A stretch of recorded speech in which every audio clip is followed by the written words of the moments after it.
Hello, everyone. My name is Perez-Carreno, and welcome to the Web Talk Show. Today, we're talking with Barbara Wittmann from Digital Wisdom Collective. Hello, Barbara. How are you? Hey, I'm doing great. Boy, your last name just rolls off your tongue. I wouldn't be able to repeat that. But hey, Practice, but it is yeah, long. It is, and it's actually longer than that. There's one after it because it's a Hispanic name, so it's actually quite long. goodness, it's like what pops to mind is Shrek. Oh, yes. The Yes. cat. Mm-hmm. Mm-hmm. I am, yeah, and I'm gonna kill you. So I hope this is a little gentler what we're doing here. Oh, yes, of course. It'll be fun. It'll be fun.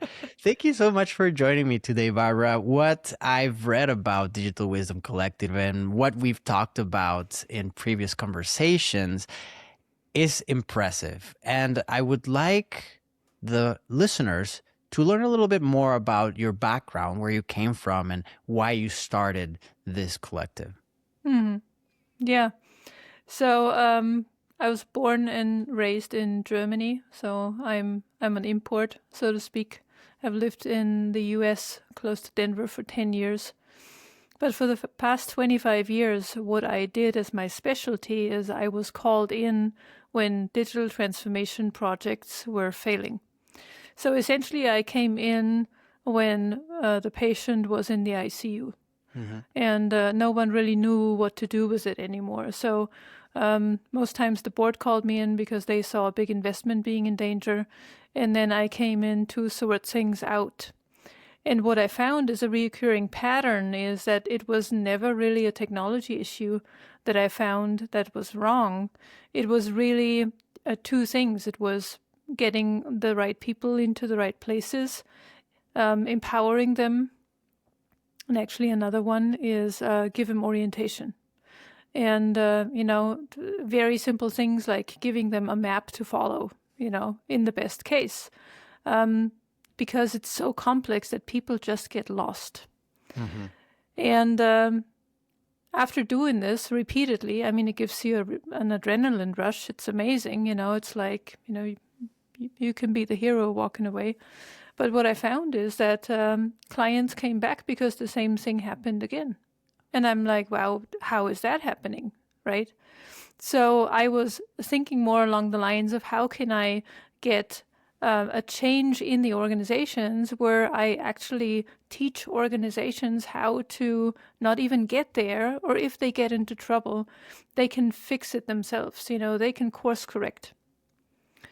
And that's what I started doing with the Digital Wisdom Collective. I train leaders that are in the execution seat, and I work with organizations on how to integrate what I call a human infrastructure so they can actually leverage their tech investments to the max, and they stop runaway technology cost, because that happens very easily.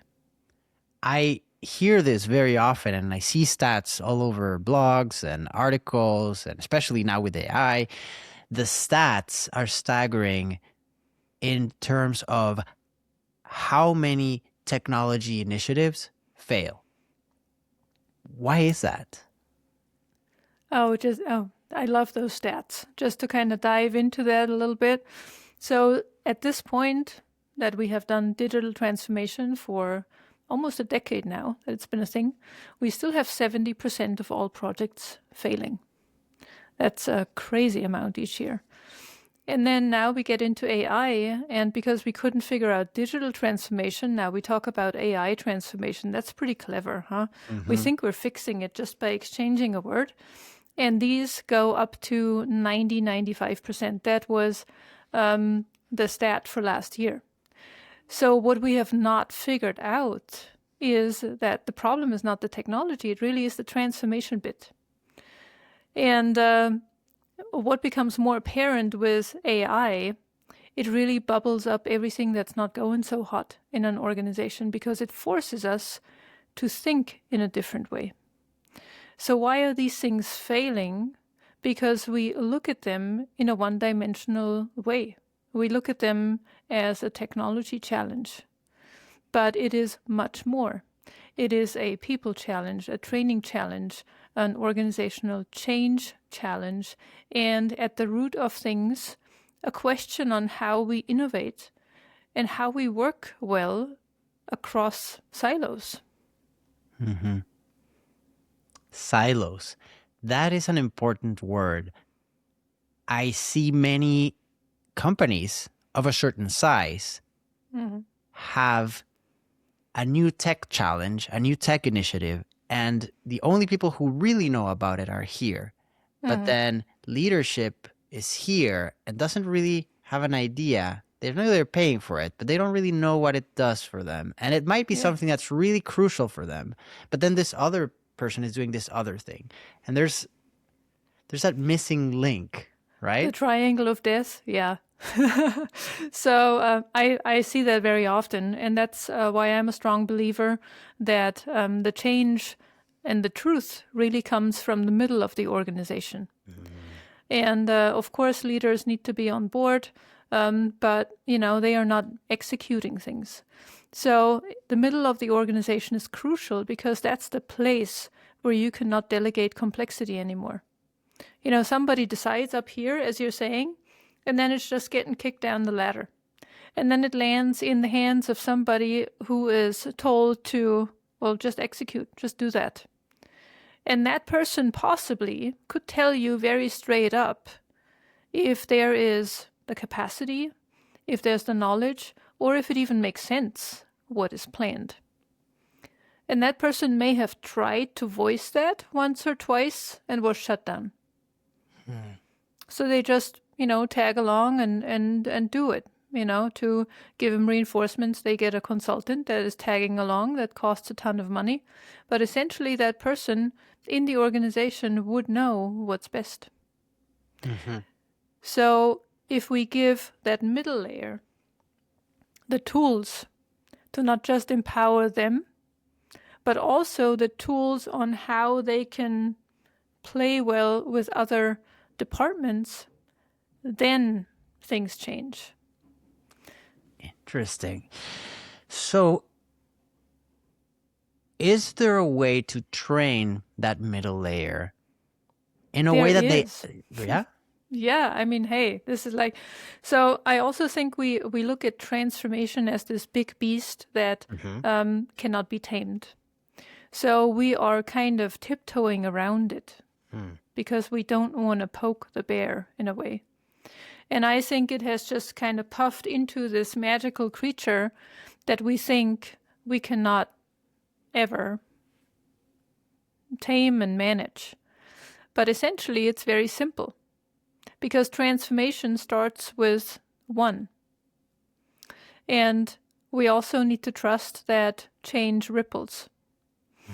We also need to get away from thinking that transformation happens in, snipping the finger and then it's like, yay, 1 month and we are good. We're running in a different direction. It needs to grow within.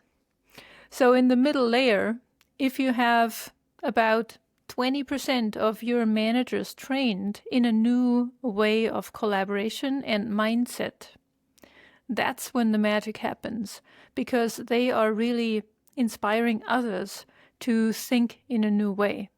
But, and here's the caveat, you cannot train that within your organization because that's where the echo chamber lies. So for most organizations, you have a couple of people that would be amazing if they were only heard, but they have become quiet. But they are still the ones that are trusted, that everyone gravitates to. If things get hard, they would go and ask Jim or Anne, and that's not a secret, that's known. But these people don't show up in meetings. They are not like, running through the hallways banging their drum. So if you take these people and put them into our collective, which is basically a training ground and a safe space where they can, together with other industry leaders, it is deliberately very diverse, where they can learn a new way of solving problems and they can get some tools on how to navigate. And most importantly, they learn about themselves. They learn how to really, stand up and voice what they think, and they can try it out, because our collective is a place of non-failure. So we empower them to basically bring that back into the organization and implement it there. That is amazing. I've had many learning and development professionals on the show because I did a segment on it. And many of them voiced different concerns in the training space. Some are more for training being done internally, some externally, some sort of hybrid. But this approach is very interesting because it's finding those people, the right people in the organization that always exist, like you said, but then not just extracting them to train them on their own in another silo, but within this group, this collective of like-minded people, or even different-minded people with different talents. And that's how you do the training. And it's ongoing. It's not just a one-off. It's a year-long membership. So it essentially is a practice. Because we always, think about it. We have IT systems. We know we need to upgrade them continuously. We patch them, we upgrade them, and then we would never just play a patch or an upgrade into a live production system. We have a staging area. We have a test area. But we don't have that for the people that are our most important asset in the organization. That's a great analogy. I like it. So this way, they learn, they grow, they bring back, but it's a continuous cycle. You just don't let them stale. Exactly. And, you can start with just one or two people, and then it kind of ripples. These guys can name the next person that they would think is a great fit, and it would really enrich the system. So essentially, I teach them how to implement a transformation ecosystem in the middle layer. And it's not forced by any way. It really is driven by the people, and that's how change really sticks. When you talk about 20% of your managers, what type or size of companies are we talking about? So what I'm doing, the stats I've collected over the past 2 years is really best suited for midsize and small companies. Larger organizations or very large enterprises, it may be a department that is very much liking this approach, but it is a whole different animal to change the behavior of an enterprise. That is huge. So the sweet spot really is for organizations up to 1,500 people. And that's where I see very fast results. And that's where we have collected stats where, the first thing that shows up is that consulting spend goes down about 20%. Because, seriously, what happens? The consultant comes in, asks the people in-house. They really have the answers, but no one listens to them because they are, the prophet in the own land. So, again, if you empower the people, you're actually saving a ton of money. And then if you look at it a little bit longer, reworks go down. Also, the execution times are shortened because we teach them and we practice on how to really identify the core of the issue and what the problem is before they jump into a solution. So there's a lot of side effects, and what the PMI has listed in statistics repeatedly, that for every million spent in IT, you waste about 100,000 in rework and collaboration issues and so on. That's a huge number that can be saved. Yes. And for those who are listening who are not in the project management space, Project Management Institute? Yeah. That's okay. Now, would this approach work also for something technical in nature? Let's say somebody or an organization is considering hire a consultant or a group of consultants or a consultancy, and one approach is getting that person to come in and do their thing. Now, do you think, or maybe you've tried it before, what you're doing, would this approach work in terms of, oh, instead of bringing someone from outside to build something in-house, could we do it in a way where we empower the internal staff or a new section of internal staff that are coming in to do it from within the organization? Yeah, absolutely. And you will always need external consultants for a certain impulse. And that's I want to make that clear. You'll never entirely get rid of consultants, but especially with AI, you need to bring your innovation power in-house. Because if you get somebody external, they only can see so much, and it's no fault of them. They will, sell you the use cases that they have implemented and maybe tweak it a little bit for your organization. But if you are training your people in-house to see opportunities a different way, to look at problem solving a different way, and that's what AI really is about. We need to learn how to reimagine our world. That is an entirely different sense that we have not used as people. So essentially, we are forced that we are connecting the dots that are moving. And we need to figure out how that works. And essentially, it's in our own DNA, because we all grew up in ecosystems that were functioning. We grew up in villages. We grew up in families. It's in a way, it's almost like reawakening how we play with people and also with things, being AI. That's a great point. We've been seeing this as a success factor as well with companies, especially when they're in the upwards maybe of 100 employees, where instead of us just implementing AI workflow automations or whatever directly, they bring us on as a two-part engagement where there's a part of consulting, but there's also a part of training the new resources that are going to stay in there for the long run and work from the inside out and find all these little sweet spot areas to enhance, right? Exactly. And that's the magic of AI. I think especially smaller companies have such a huge lever that they may have not even seen yet, but they can easily get outpace larger competitors now if they play their cards right. And what you're saying with the company of 100 people, that is, the magical sweet spot. But they have challenges. They, how are they scaling, and how are they really getting everything, pulled to scale at the same time?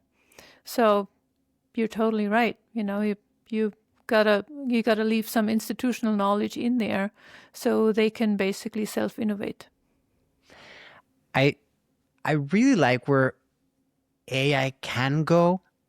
There's a lot of bad press on it as well, of course, and it could go a very strange other way as well. But what you're saying is very true. If you just start using it, if you start thinking, I have this idea of this process that could be made better, or this application that we're using is just not doing what we need, and we're being forced to be fit into this box, but I want to do it this other way. AI is giving you that flexibility of now just saying, okay, can you build this for me? Can we prototype this? And you start talking with it and turn out with something that actually works and can be used. And maybe it's not a final version or anything. Maybe you still hire someone to build it for you, and maybe they use AI to build it for you. But the ease of being able to, with natural language, create something out of the ether is something unprecedented. It is, but I want to throw in one caveat to that. Because it really falls back on how much are we willing to look outside of our own box. We're only talking about silos usually as organizational units, But if you look at it, we as people, as individuals, we are living in our own little silo that we may have not even realized. So in my world, if we want to tap into AI to the max, we need to really train a couple of people in the organization, not just by, collaboration and so on, but also on self-development on a personal level. Because if you are looking at, if you have limiting beliefs in you where it's like, oh no, I never want to work with that guy anymore because I've had a bad experience, or hey, we've tried that one out so many times. I hear that a lot in organizations. So we need to look, within us and say, so what am I bringing to the table that may be stopping me from looking at a broader picture? And you need to have a certain number of people in the organization that have that capability. It also asks an HR department and will stretch the HR department to really look at potential of people a different way. Because for me, going forward, if you have somebody who is like extremely high performant, but if that person doesn't want to look at their own blind spots, that for me would be a no-no. Yes. Yes. You reminded me of something we talked about the other day regarding the limiting beliefs. Mm-hmm. I got a positive surprise about limiting beliefs the other day when I was doing an outreach campaign. So we were testing out some AI stuff for a demo video, and we were doing an outreach campaign. And it would do some research on specific types of companies and specific types of people, and then generate drafts for emails to reach out and things like that. Just think about that as a basic example scenario. Now, me as a person might have looked at a list and said, oh, no, this company's too big. I'm not going to reach out to them. They're not going to answer. Yeah. This other company, oh, no, this one is, I don't know. And you'll have your own limiting factors, and it will stop yourself. Or no, maybe I have to reach out another way. You stop yourself. However, since in this case, the tool had none of that and no biases, it just went all out. Yeah. After a few days, I started getting some replies from these companies that I would have never in my right mind have reached out to. And they were like, yeah, sure, let's talk. Or what do you have in mind? Man, that is like such a good example, because that's exactly it, right? The tool doesn't have bias. It just looks at facts. So that's a great example how AI can be an amazing play buddy and is stretching you. But then, when these companies that you would have never touched reach out to you, and you are clamming up and saying, oh my God, it's got to be a mistake, That's what I mean. That's why we need to continuously upgrade both sides, the AI and the people, because then we want to have the right response in that case. And of course you're going and, confidently and say, yeah, I can offer you guys something that's mind-blowing. Exactly. That's a great point. And it's very interesting because we see children, especially if you let them be children, not have those limiting beliefs and be able to create things without concern, without doubts, without limitations. And if you give them tools to draw, simple tools like pencils and colors and things, but now even like we were seeing the box the other time where sticker box, the sticker box where you could just tell it something, it'll create it and draw it for you and print it. It gives them now additional tooling, handled with care, of course, but it gives them that potential to build things or ideate things that maybe a grown-up wouldn't have because of those limiting beliefs. So maybe sometimes we need to try to be like children in that sense of explore and... Absolutely. Right? Yeah, I could not agree more. We just see certain things a certain way.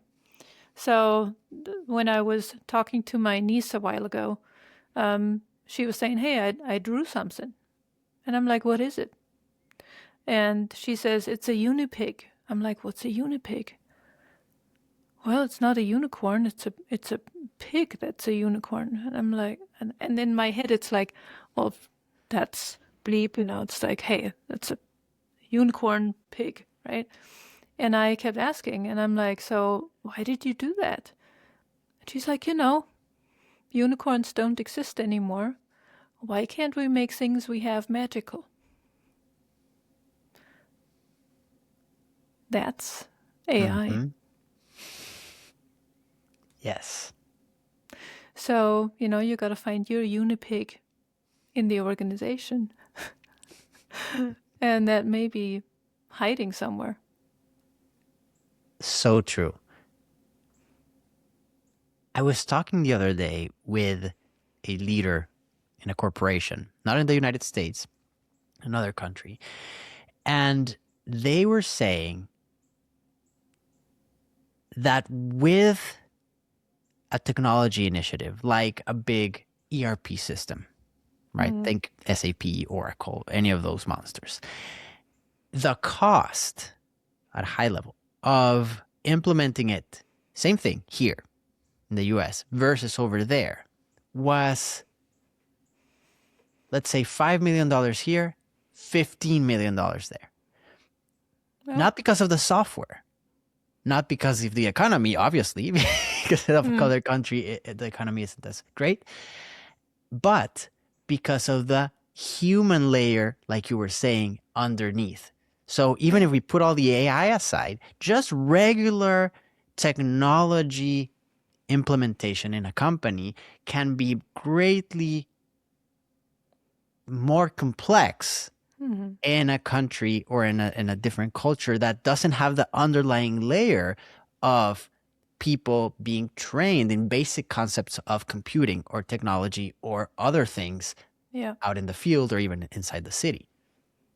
No, that's a great point. And many listeners are going to start, getting the nervous eye twitch when you say SAP. That's, but yeah, there is a big cultural point there on how we are going about issues and how we collaborate.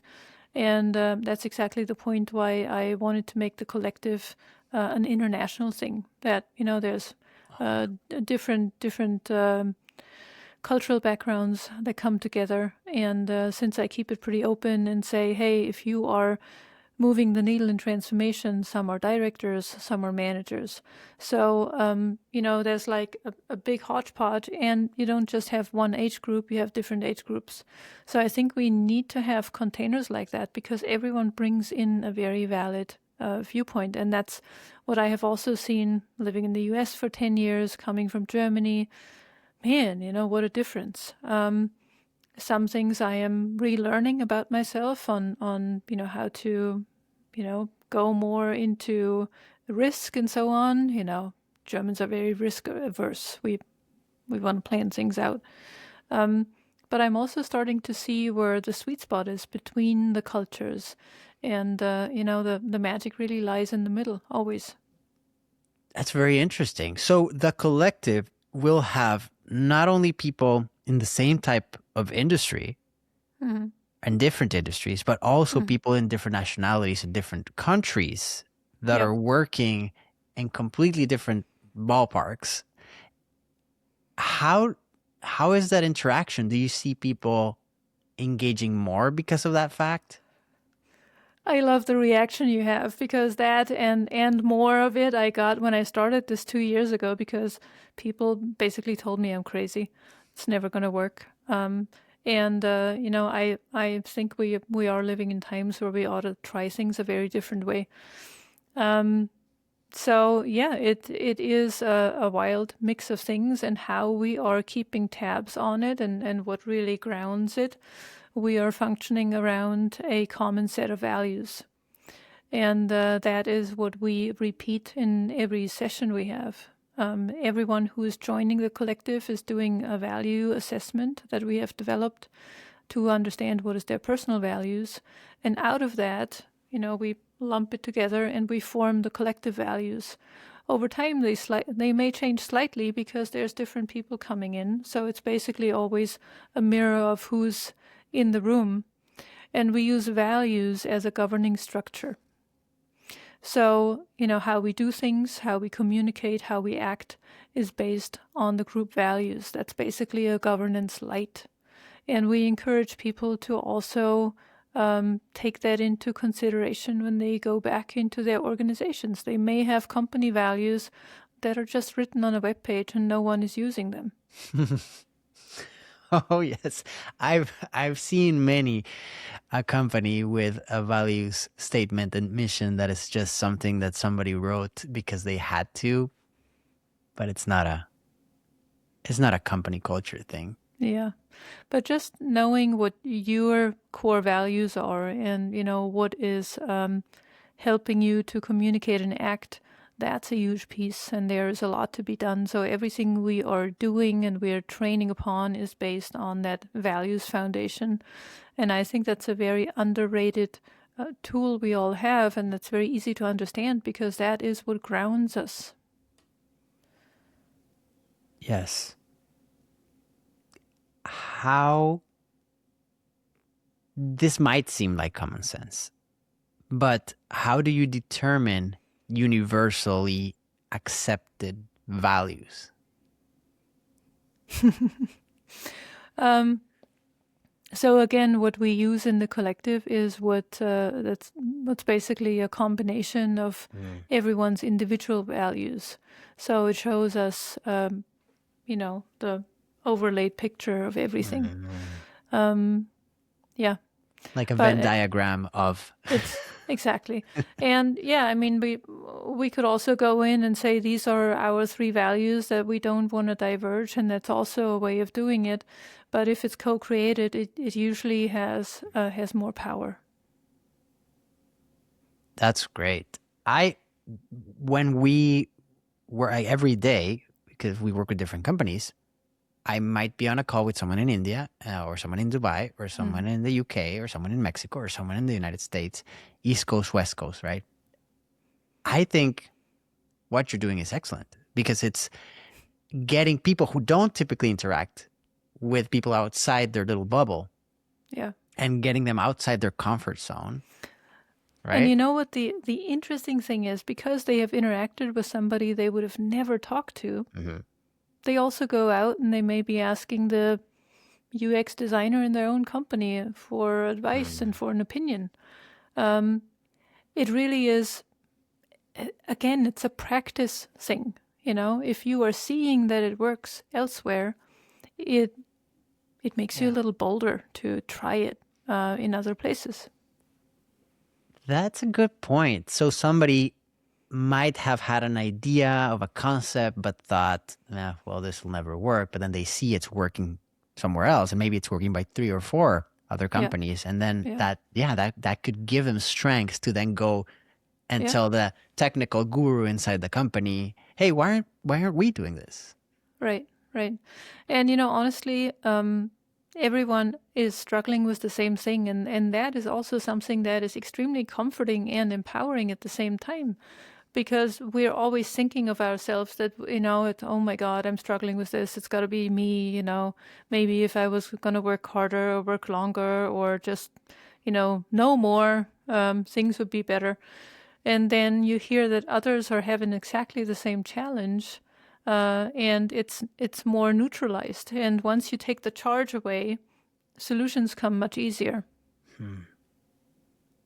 I love what you're doing with the collective as a tool, service, whatever we want to call it, for larger organizations. Do you think there's a space? It's a little bit of a charged question, but do you think there's a space for something like this for the entrepreneur, the basically a solopreneur or small business owner where there's 5 employees and the real responsibility lands on one person? And I've heard from a lot of business owners in that space that they're alone or they feel alone because they don't have anyone else to share the hardship, the struggles, the doubts, would this work? Mm, etc., which seems like something like the collective would be fantastic yeah, for them, but yeah. it's a completely different ballgame. It is, and it's not, and that's another box we're thinking in, right? It's like, oh, could I mix transformation leaders with entrepreneurs? It actually works because the challenges are not very different. It's just on a different scale or maybe on a different detail level. Hmm. But yes, we've also had solopreneurs or startup founders in the mix, and that actually enriches the conversation because there's always a danger. So if I was to only do that for startup founders, they are all kind of swimming in this Hmm. in the same issues. So we also need to be a little bolder and say, maybe I can learn from others that are coming in from an entirely different angle. So it is an application-based process to join the collective, and we have a couple of questions. If you're answering that in a meaningful way, it doesn't matter who you are. That's excellent. I see great potential in that for everyone, right? All across the board. Because the enterprise leader, or maybe we're talking not necessarily enterprise, but large mid-sized company leader or manager, can learn something from the entrepreneur, the same way the entrepreneur can learn from that next stage of, yeah, maybe they're the best at what they are right now, but if they are going to scale at some point, they need to learn what the challenges Yeah, and also growth patterns are in the next yeah, stages. That's so yeah, good. yeah. It's really fun. It started 2 years ago, more as an experiment if this could work, and we worked in small cohorts and started with organizational engagements, and now we're well beyond the point of proof, and now we just started to open it to general admission next to the alumni. It's not found on the website yet because things are moving a little faster than we can hop along right now. But I'm sure we can put the application link into the show notes. Amazing. That would be great. I think a lot of people listening would like to entertain the fact that there is something like this, and perhaps it's something for them. I Yeah. I think what you're doing is awesome. It's not something we hear about too often, and it's not necessarily just learning and development. It's a little Mm. richer, I think, in some senses, and I think it's definitely needed in most organizations. So I'm really happy that we had a chance to talk about it, because there's so much that can get out of it, and we could discuss a lot more.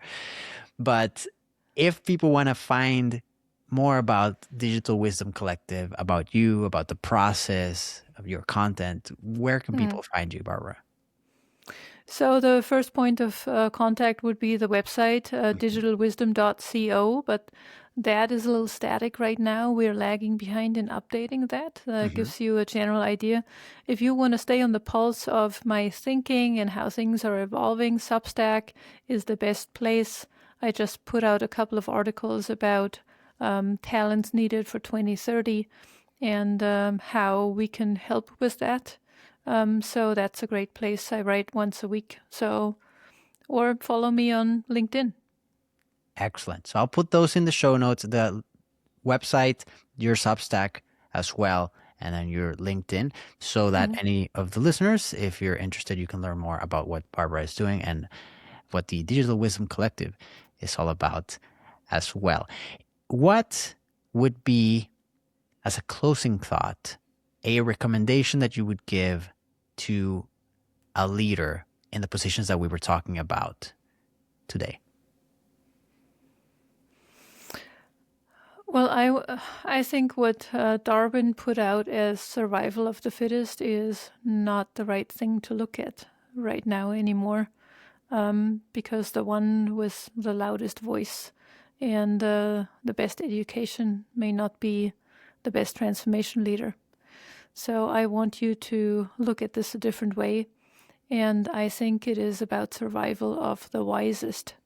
And wise leaders know how to ask for help. They know how to leverage their experience in the right way.